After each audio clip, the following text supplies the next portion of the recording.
It's my honor to yield the gavel to Lieutenant Governor Crouch, who will call the joint convention of the two houses to order and present Governor Holcomb. Thank you. Pursuant to Section 13 of Article 5 of the Indiana Constitution, the Indiana General Assembly is convened for the purpose of hearing a message from the governor. Ladies and gentlemen of the House and Senate, distinguished guests, I have the high honor of introducing our governor, Eric Holcomb.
Mr. Speaker, Mr. President, Madam Chief Justice, Lieutenant Governor, my partner,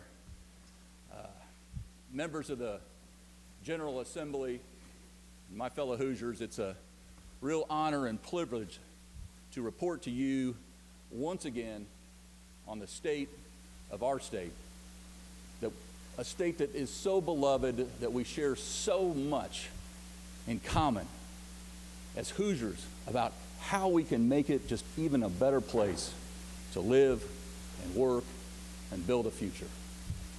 Please understand one thing up front. I intend to work even harder over the next 2 years than I have at any other time to continue to improve our prospects for every single person who calls Indiana home.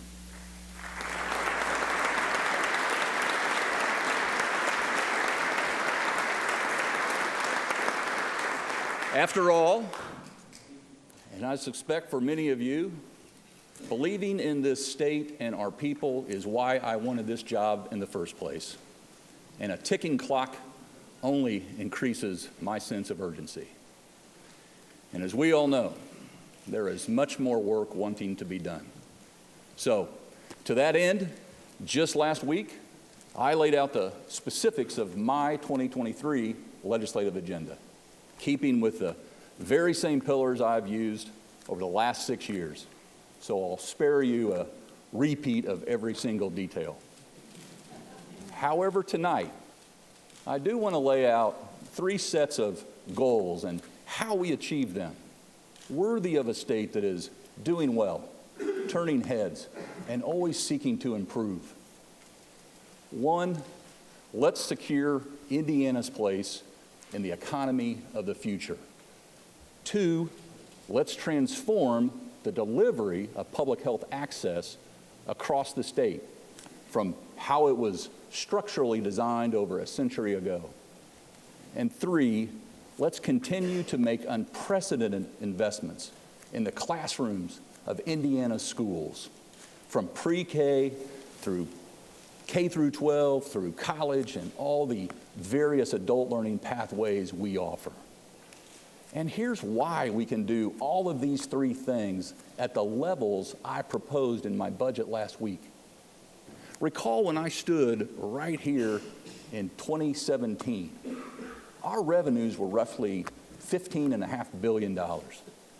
By the end of fiscal year 2022, revenues had grown to over $21 billion. That's almost $6 billion, and we've controlled the size of government along the way.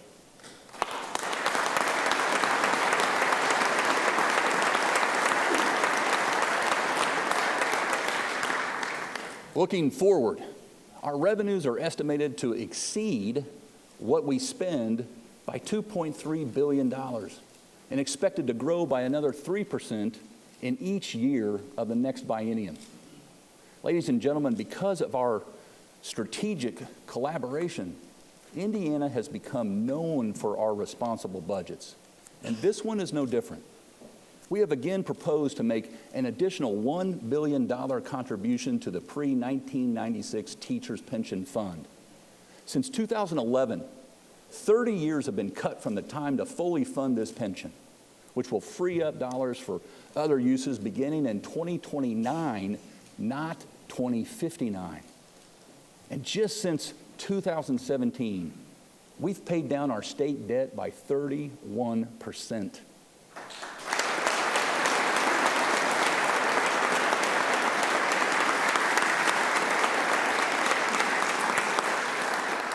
And because our revenue and population are both growing, we have the ability, rather the obligation, to fuel that growth and utilize reserves for one-time projects, even while we maintain a healthy surplus, protecting our state's AAA credit rating.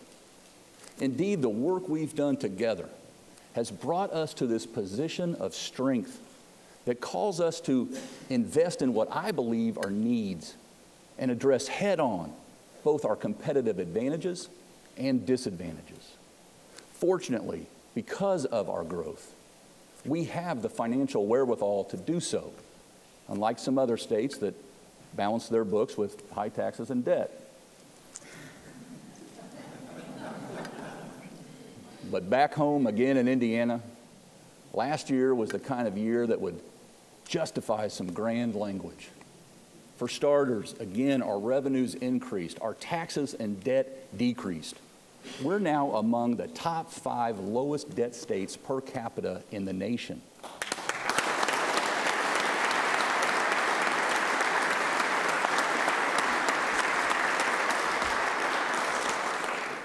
You'll recall, we even returned $1.5 billion to Hoosier taxpayers in the form of a refund. And Forbes just ranked Indiana as the best state to start a business in 2023.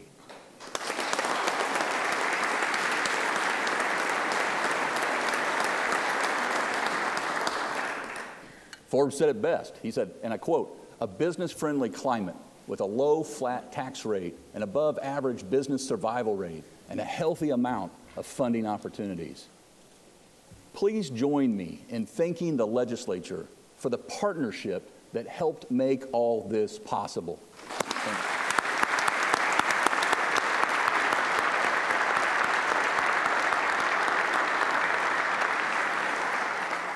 Yes, my friends, whether you're an employee or an employer, Indiana's reputation for the career opportunities available and the kind of balance sheet that we oversee means all eyes are on our state, and for good reasons. Like for the sheer amount that career creators are choosing to invest in our state. I know I'm a broken record on these broken records, but it bears repeating. The over $22 billion in committed capital invested in 2022 is an all-time record many times over. And much of it will take place in rural and mixed rural areas throughout our state, with hourly wages nearly 40% higher than the state's average. In case anyone is wondering why I travel overseas occasionally, an unprecedented $7.2 billion of that $22 billion came from places all over the world. Rest assured that I bring suits and ties, not shorts and sunscreen. All these investments have a huge impact on Hoosiers throughout our state. In counties like Boone and Floyd, where committed jobs average over $50 an hour, and in Davies County, over $70 an hour. These high-wage job opportunities are the best way to keep our kids close to home, and there's more coming. So let's keep surfing Indiana's wave of momentum and reach $23 billion in 2023, this year.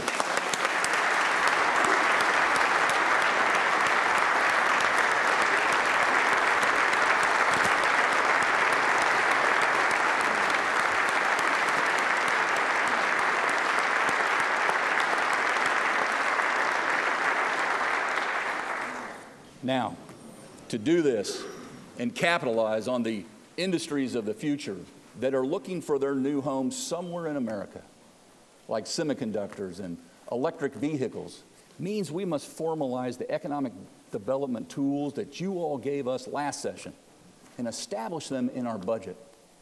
And if we have more opportunities, good problem to have, that exceed those resources, it's only prudent to provide state budget leaders the ability to be nimble and consider and allocate the needed resources so we can fly out of the fourth turn and edge out the competition down the negotiation stretch. It's been said that investment is the strongest sign of a promising future. Well, ladies and gentlemen, investment loves our state. And we have a race plan in place to help all 92 counties reach their next level aspirations.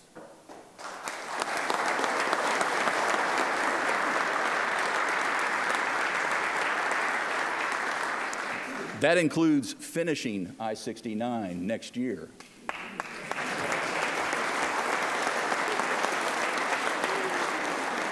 Connecting Evansville to Indianapolis and beyond, 3 years ahead of schedule, by the way.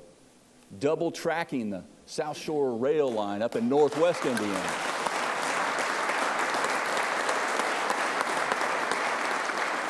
And connecting homes and schools and businesses via broadband internet, even on our most remote terrain. After all, there are autonomous tractors in the field, just as there are robotic assembly lines in our factories that all need to communicate up and down the supply chain.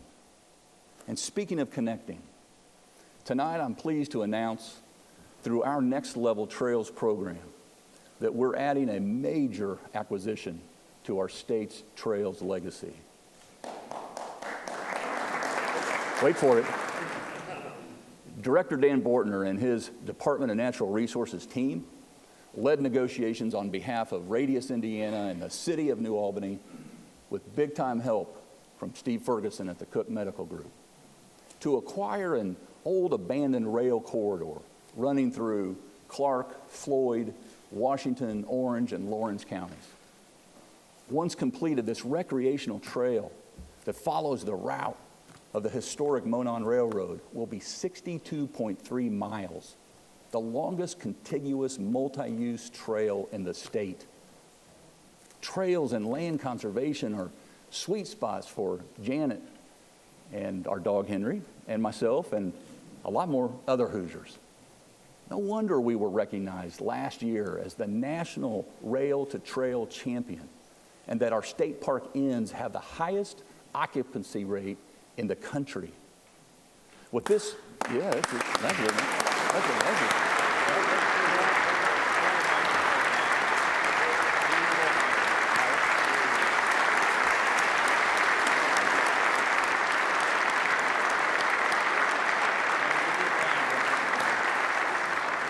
With this new Monon South Trail, we will have invested nearly $150 million in trails since 2019.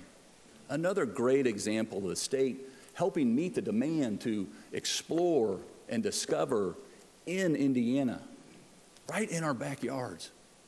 So I'm seeking $50 million more for trails to continue our momentum, along with another $25 million to build on our highly successful land conservation program with partners like the Nature Conservancy, and the Central Indiana Land Trust, so that even more Hoosiers and our guests can enjoy Indiana's great outdoors. With this type of momentum and so much more, I'm forced to utter that familiar phrase. Ladies and gentlemen, the state of our state is strong and about to get stronger.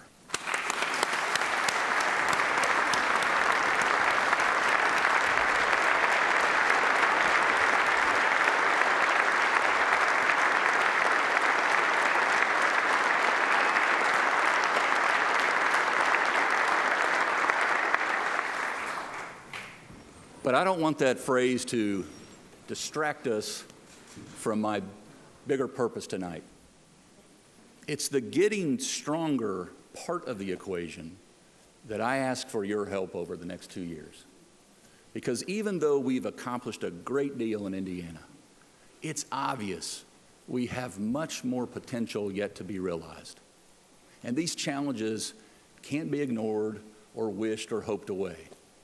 When individuals, communities, and businesses step up, acknowledge their challenges, and take steps to reach their next levels, they should know their state has their back. And it will take new action to get new results where public health is concerned. So let me first thank the Public Health Commission, which completed its work last summer, and especially the co-chairs, former State Senator Luke Kenley, former State Health Commissioner Dr. Judy Monroe, and our current Health Commissioner, Dr. Chris Box, and her team. Thank you.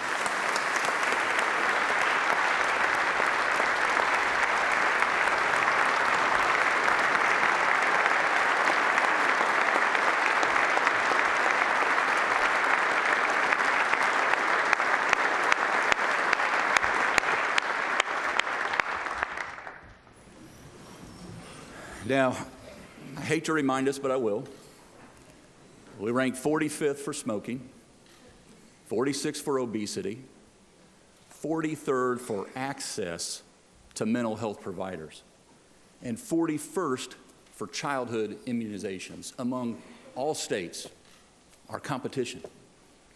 But what really struck me is that our life expectancy in Indiana has declined in recent years, specifically among those who are front and center to our future, working-aged adults between 25 and 64 years old. That's a pattern we have to reverse. And I will politely push and prod and poke everyone I can to adopt the Commission's recommendations, including a significant increase in our state's public health appropriation. $120 million in the first year and $227 million in the second year. Nearly all of these dollars will be deployed locally in your districts where our fellow Hoosiers need them, tailored to the unique circumstances of each community partner. In fact, this initiative will come from the willing counties to design and propose ways to leverage their own funds in an 80-20 state and local mix. Our health and well-being challenges, of course, extend to addressing mental health problems, helping Hoosiers defeat addiction, maternal and infant mortality, and assisting our veterans who face double the risk of dying by suicide than other groups. So our localized pathways to improvement must include programs to attack these issues close to home, by building sustainable systems that prevent and respond to a crisis, like our 988 system is doing today, and investing in data-driven, evidence-based community programs with the opioid settlement funds we're receiving now. We don't have a day or a dollar, certainly not a life to waste. So taking the next 4 months to get this right, nothing could be more important.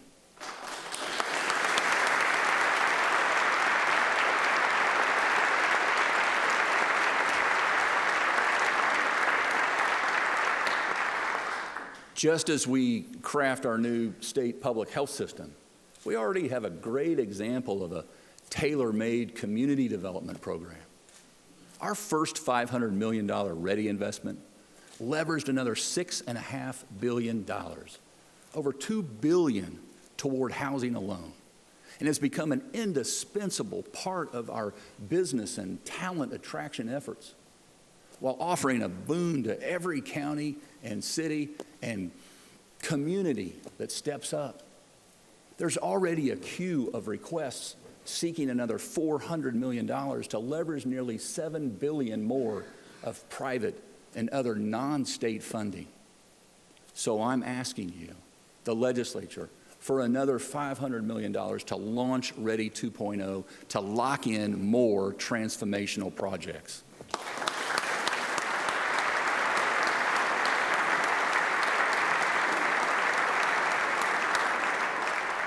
And while Ready is our secret weapon to attract more talent to our rural and suburban and urban communities, it's irrefutable that we must do more to prepare and retain our homegrown talent too.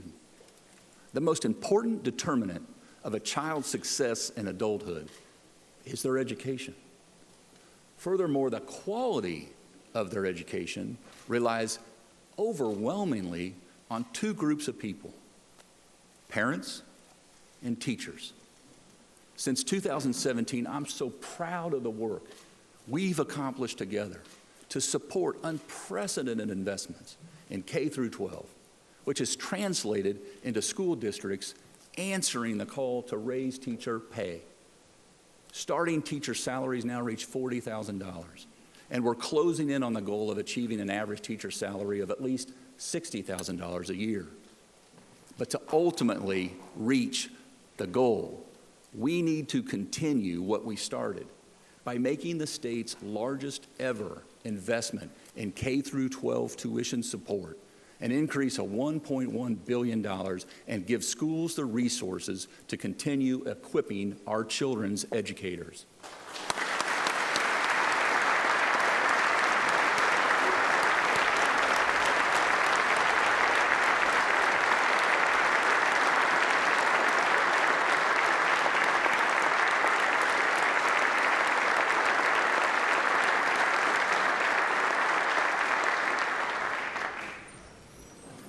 Hoosier parents are no more sheltered from the rising cost of living than their child's teachers.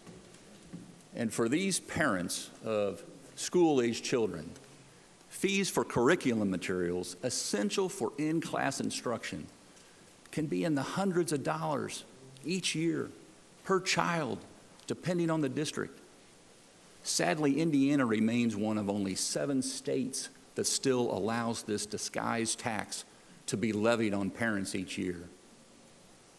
One such parent joins us tonight, Mandy Allen, a school counselor in South Vermilion School Corporation. Mandy paid about $630 this year for books for her 4 children. Our state's Constitution promises a tuition-free education. Let's cover the full cost of curriculum fees paid for by parents so that folks like Mandy don't have to pay this dreadful bill ever again starting the next school year.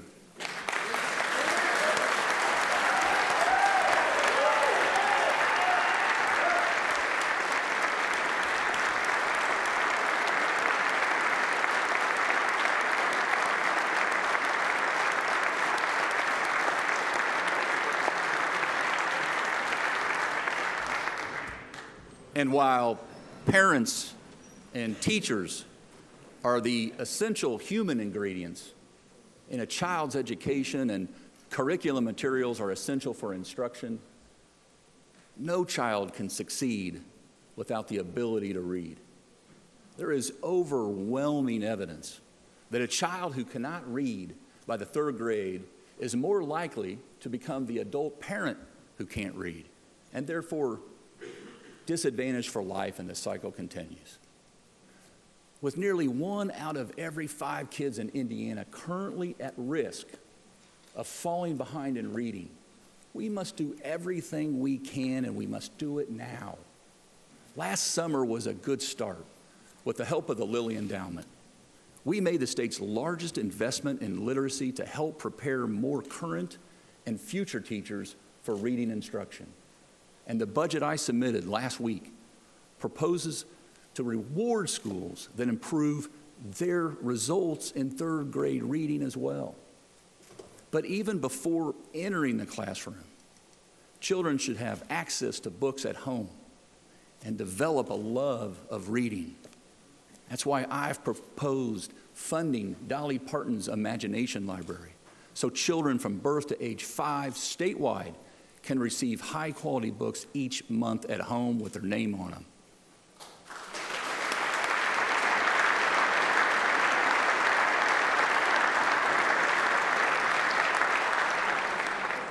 Then, at the other end of the public education spectrum, I'm asking the legislature to support a $184 million increase in higher education funding and support the Commission for Higher Education's proposal to reward our world-class universities in our state to help keep their graduates here in careers in Indiana.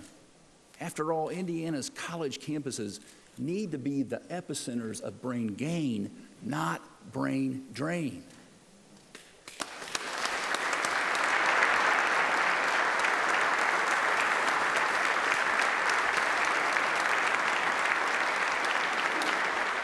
Another pathway to brain gain is enrolling more first-generation and low-income minority college goers, which is why we should support Martin University's mission.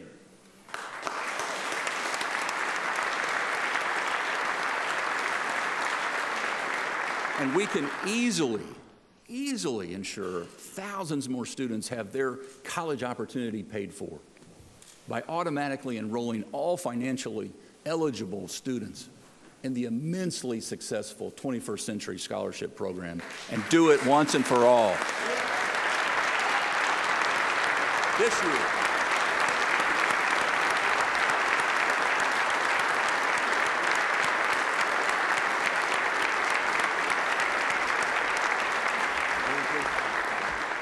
finally, but no less importantly, we must invest in adult learning and workforce training in a variety of tailored ways, including increased support for our Next Level Jobs programs, expanded access to the Excel centers, and a pilot program to incentivize recipients of unemployment insurance to obtain their high school diplomas and then on to a job. And we need to expect that even more of these great ideas, these difference-making programs, will be initiated and developed by our own workforce cabinet, because Indiana should light up a pathway to anyone looking for upward mobility.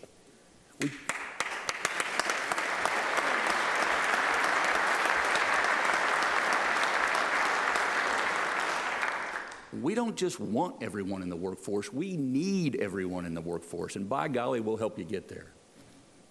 At the outset of this address, I mentioned that many of the investments were ones that we needed to make in this budget. And that's only made possible by our careful stewardship to grow the private, not public sector. Yet I'm mindful, as public servants, we must maintain the strength of our good government services that Hoosiers rely on each and every day to grow themselves. And there is no more essential service than public safety. That's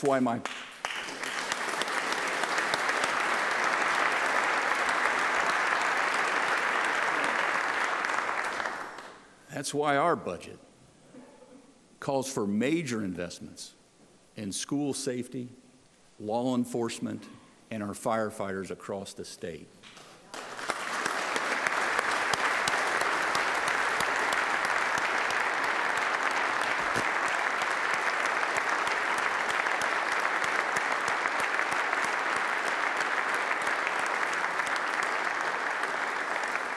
Specifically, I am asking you, the General Assembly, pleading with you to join me, increasing school safety grants by 30%, fully funding our courts' request to upgrade technology and make greater use of our problem-solving courts, making investments to finally realize a true statewide firefighter training system, and to buy the necessary protective equipment for our volunteer forces.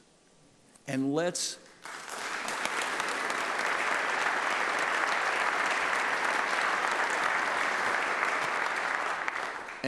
raise the starting pay for Indiana State Police to $70,000 a year.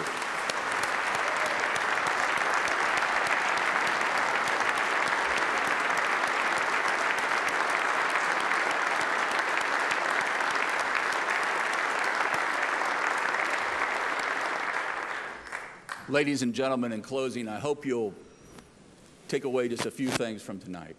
Number one, like you, I hope I'm proud of our stewardship of state government.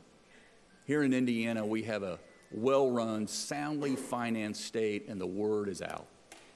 And two, more broadly, this is Indiana's time, and we're on the move. Our economy is growing.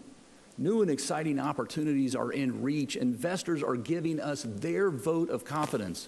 They're creating industries and careers here. They see their growth and their future here. Let's prove them right. For we know there is demand for what Indiana offers, so let's redouble our focus on the supply by building pathways on which more Hoosiers can travel on to become healthier and wealthier and wiser.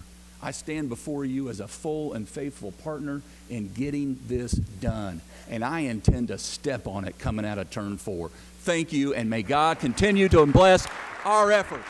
Thank you.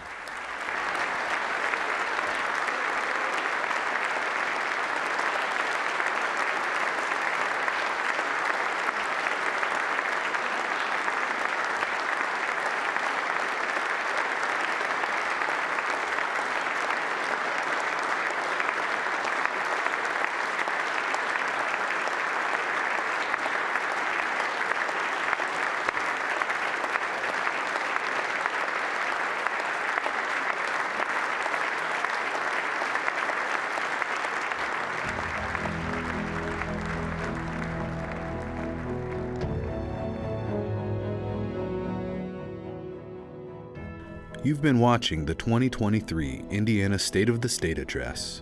Now we bring you in-depth reaction and analysis of the governor's speech presented by Indiana Public Broadcasting Stations. This is special coverage of the 2023 State of the State Address. I'm Indiana Public Broadcasting's Lauren Chapman. Governor Eric Holcomb wants to spend more than $5 billion in new and increased spending in Indiana's next budget on everything from education to public health and economic development initiatives.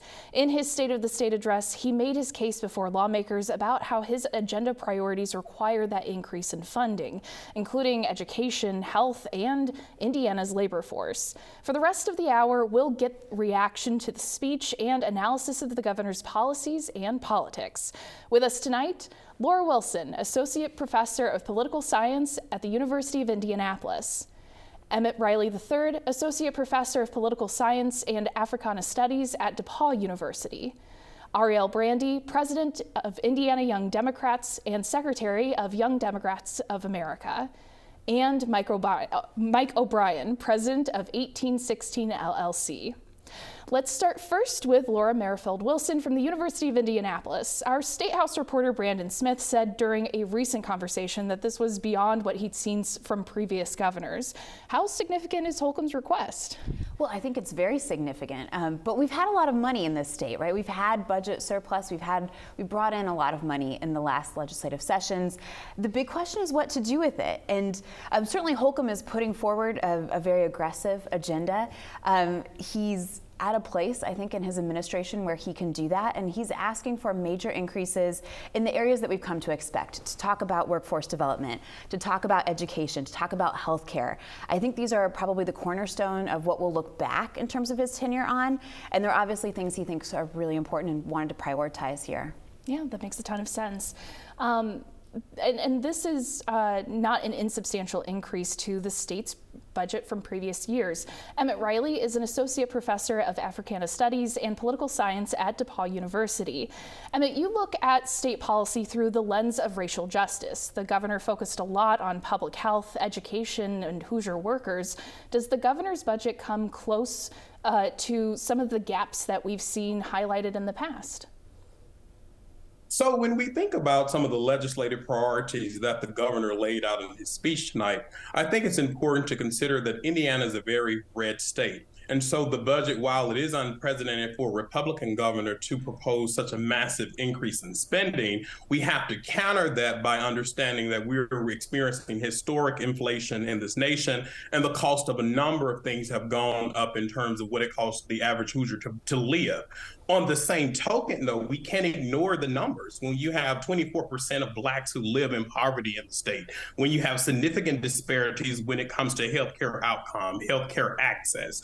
And so as I was listening to the governor's speech, and listening to the picture that he paints of the state and how well Indiana is doing, as a Southerner from the state of Mississippi, I wondered to what extent does this reality exist for communities of color, for urban communities, and not just Black people. When we go into the rural pockets of Indiana, such as Putnam County, such as Crawfordsville, when we look at rural white areas that suffer from historic levels of unemployment, historic levels of lack of economic access, I think these issues, there's an intersection of these issues.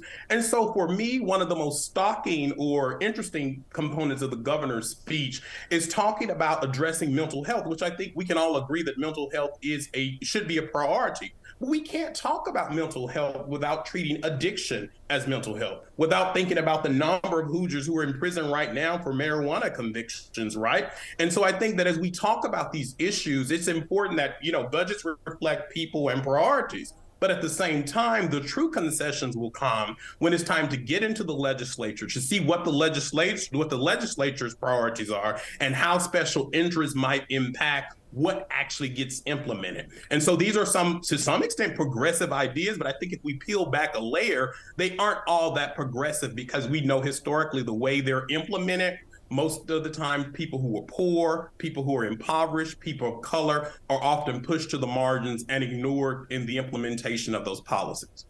That's actually an excellent segue. After the governor announced his agenda last week, many state Democrats jumped in to support some of those items and drew attention to their time advocating for those same issues. Arielle Brandy, let's talk about some of those specific items.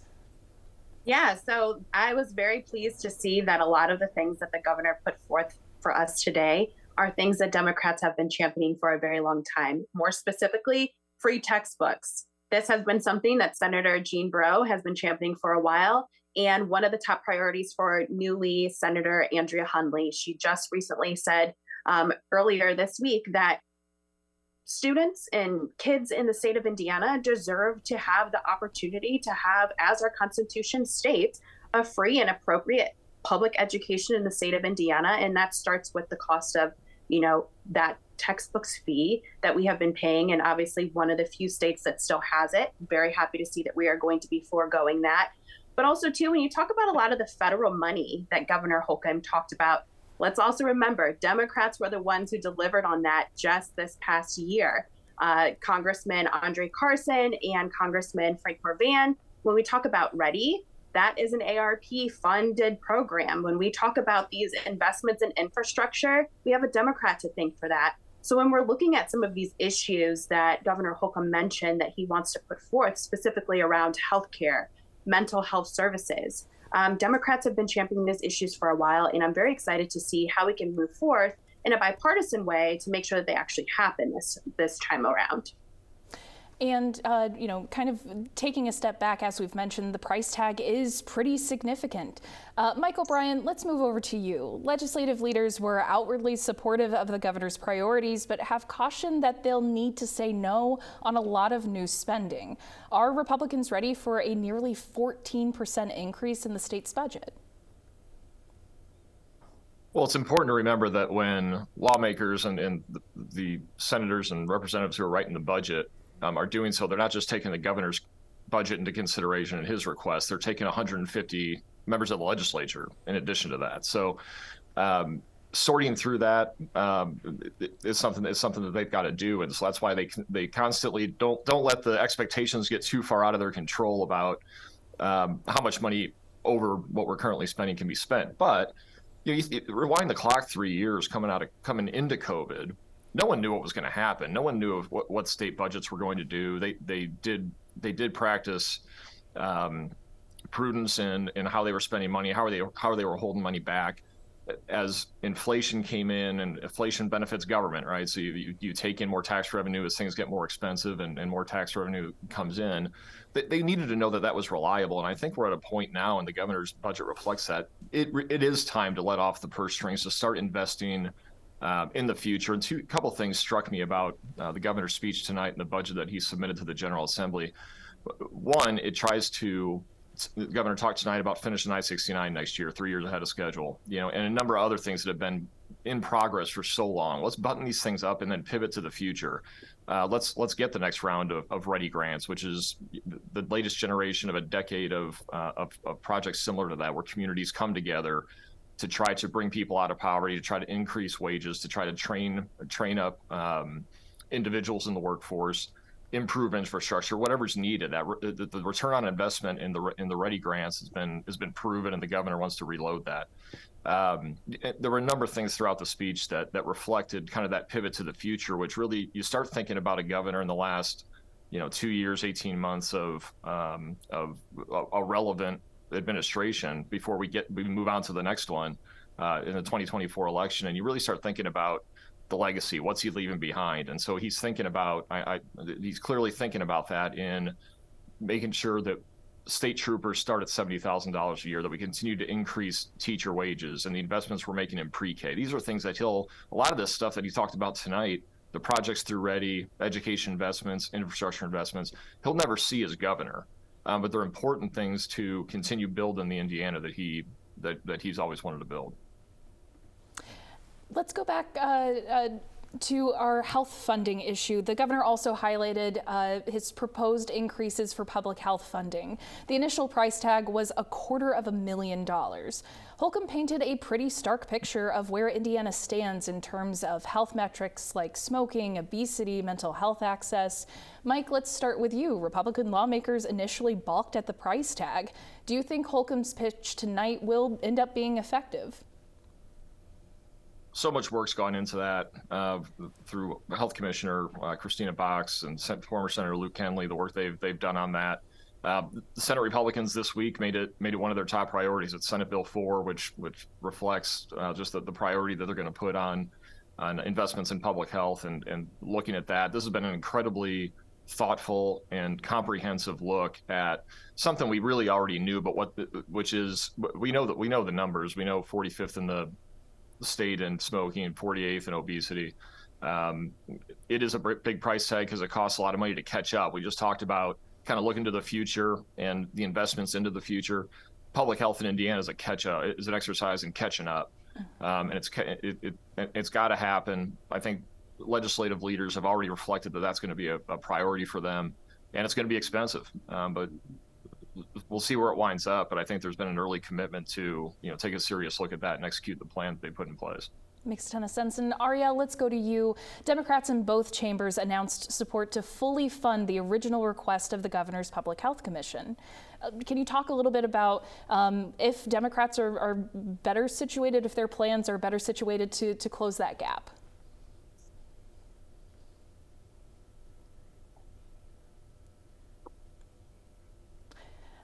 Looks like we've got a little bit of a technical issue. Emmitt, let's actually go to you first. Emmitt, what do you make of Holcomb's pitch to lawmakers on health issues?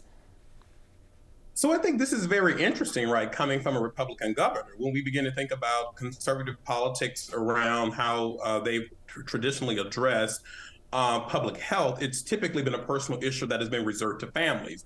As of late, we've seen discussions about the role of government in making certain that we are prioritizing public health, especially with the pandemic. I think that reveals significantly how unprepared we were to deal with a major health crisis.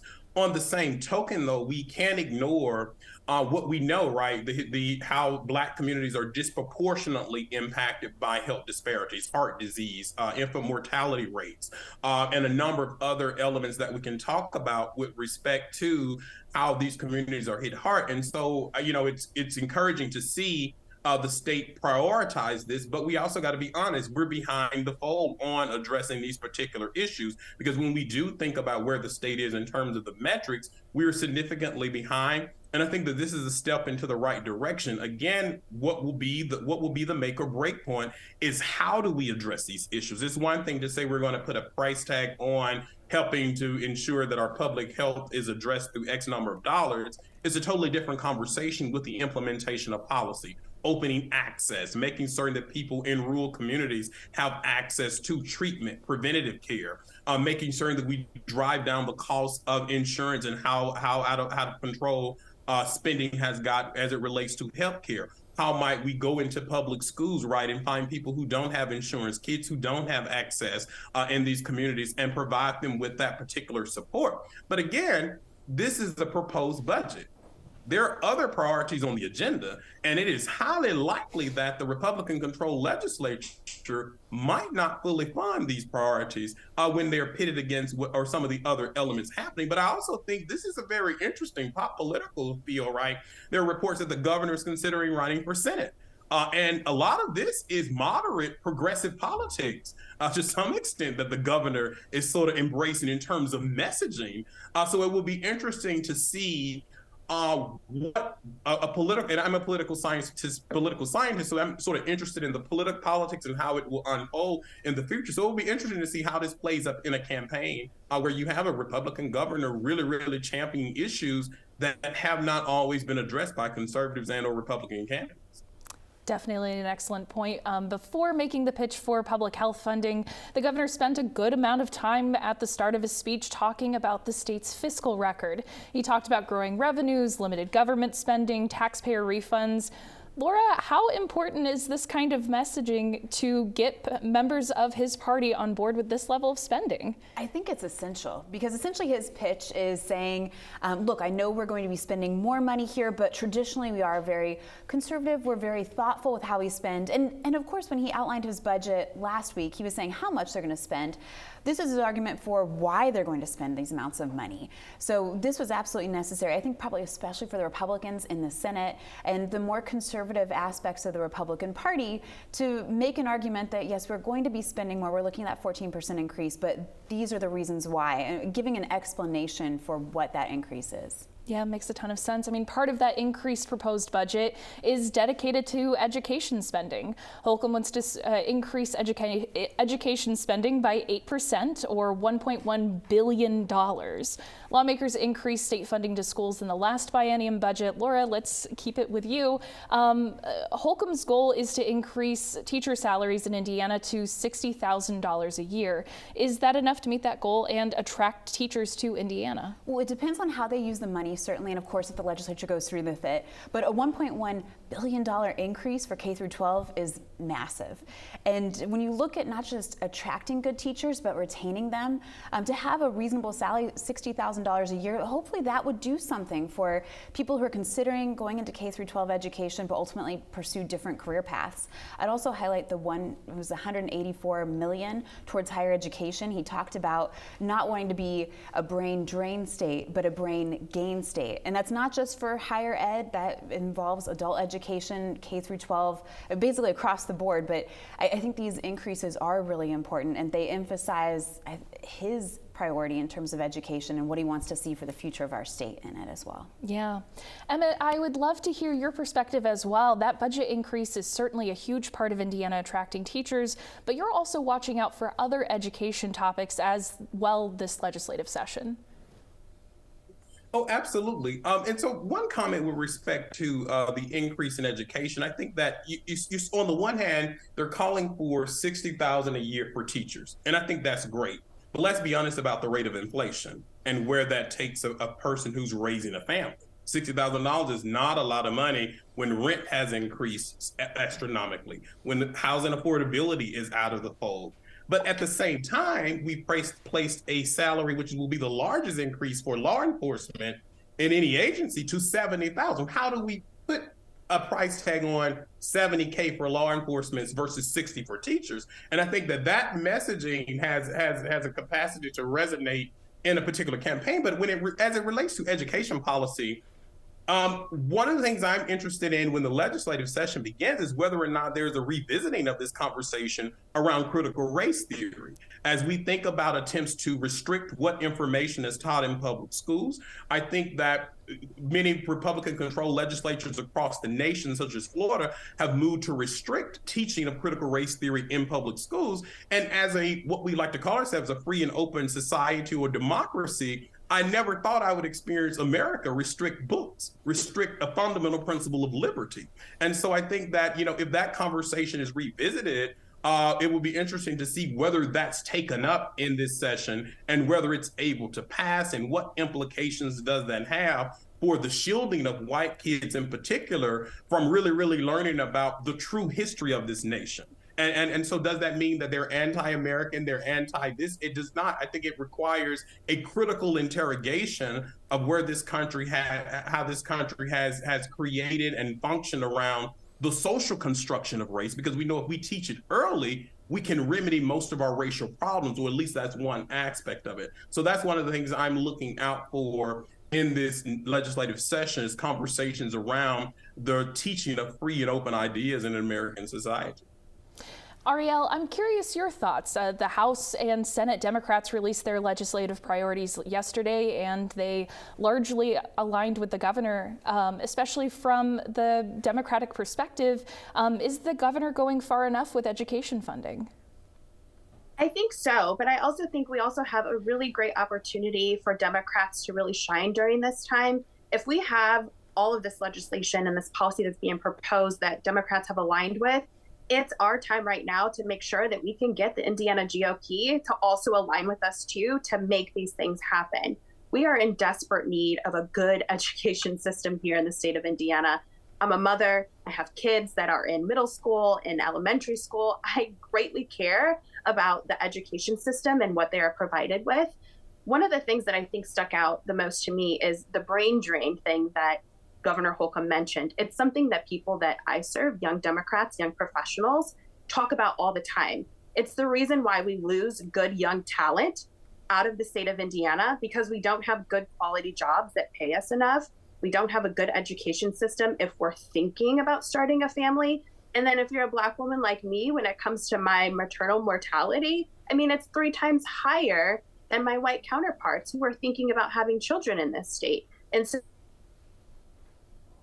Oh, I believe we lost Arielle. Let's go ahead and move over to Mike. We've already talked about how significant an increase in the budget the governor is asking for. Mike, do you think this is going to be a bigger fight for the governor among his own party? Well, it always has been over the last 6 years, and even before that. I mean, when you have one of the dynamics of having single control of government for as long as Republicans have had, single party control now we're a decade into supermajorities in the legislature, 2 decades into Republican governors, the fight does become within your own party. That's just becomes almost like a coalition legislature, right? You have a far right contingent in the Republicans, a moderate contingent in the Democrats, and you try to cobble together enough to come out, serve the priorities that the party has articulated. And so that's always a debate. That's always a process that requires compromise and give and take. And of course, the legislature, as I said, legislators are going to come to the State House this winter and spring with their own priorities that need to be funded. And there's only so much money. We talk about historic investments in education funding, $1.1 billion increase here. We had a $1.9 billion increase in the last biennium, in part because of all the federal money that came in through COVID stimulus money from the federal government. We were able to fund to a historic degree, and now we're on our own, back to being on our own with our own money. But you put K-12 funding, higher ed funding, Medicaid, Department of Corrections. You put some of these 4 or 5 big agencies together into your entire budget, and you're fighting over a very small. It's a huge budget that gets pretty small when you take K-12 being over half of it. And another 10 to 12% being higher ed and other things. So these are just the debates you have to have, and it's about setting your priorities and then choosing what you're going to fund. The governor's the first person in this process to lay that out. The House and the Senate will debate that with him. I think what we're going to see is a large increase in funding in a lot of the areas the governor wants, because the legislature's already said that's a priority for them too. And speaking of those legislative priorities, with our last few minutes, let's rapid fire what everyone is looking ahead to for the 2023 legislative session. Laura Wilson, let's go ahead and actually start with you. What are you keeping an eye out on with our last few minutes? Well, I'm looking at the abortion policy question. I know that's not actually in the legislature's purview at the moment, but as the Indiana Supreme Court reviews it and makes a decision, certainly if it goes back to the legislature, just conveniently enough, they're still in session. I think that, to me, is the big elephant in the room. I'm also interested in the interest groups and organizations that are influencing our legislation. Being a budget year, I think you're going to see a lot of that, and I'm watching out for that. Makes a ton of sense. Dr. Riley, let's cut over to you very, very quickly. What are the things that you're looking out for during the legislative session? So I've sort of mentioned this before. As a race scholar, I'm looking for conversations around critical race theory, whether or not that reemerges and what decisions the legislature will make around that. Conversations around the legalization of marijuana and policies adopted in particular about how do we address and treat addiction as a mental health issue versus a criminal activity, and whether or not there will be conversations around decriminalizing certain elements of that. Makes a ton of sense. And if we have Arielle back, let's go to you. What are you looking for during the legislative session? Yes, I mean, I'm definitely paying attention to the issue of abortion, because that was something that I championed just this past session, was very passionate about making sure that all people who decide to have children or don't want to have children in the state of Indiana have the access to be able to make that decision. And with our last 30 seconds, let's go over to Mike O'Brien. What are you looking at for the legislative session this year? So we're joking around the State House the last couple of days. This feels like a normal session. There's the abortion is in the rearview mirror, hopefully. Redistricting, critical race theory, all the things that have been so hot the last few years. We're back to debates over healthcare costs, mental health funding, utility reform, you name it. We're back to really core issues that the legislature is really good at and have traditionally debated in these sessions. A little bit more of a normal legislative session. Well, normal legislative session. Thank you so much to our guests tonight. Laura Wilson, Associate Professor of Political Science at the University of Indianapolis. Emmitt Riley III, Associate Professor of Political Science and Africana Studies at DePauw University. Arielle Brandy, President of Indiana Young Democrats, Secretary of Young Democrats of America, and Mike O'Brien, President of 1860 LLC. I'm Lauren Chapman. Thanks for joining us. This has been special coverage of Governor Eric Holcomb's 2023 State of the State from Indiana Public Broadcasting.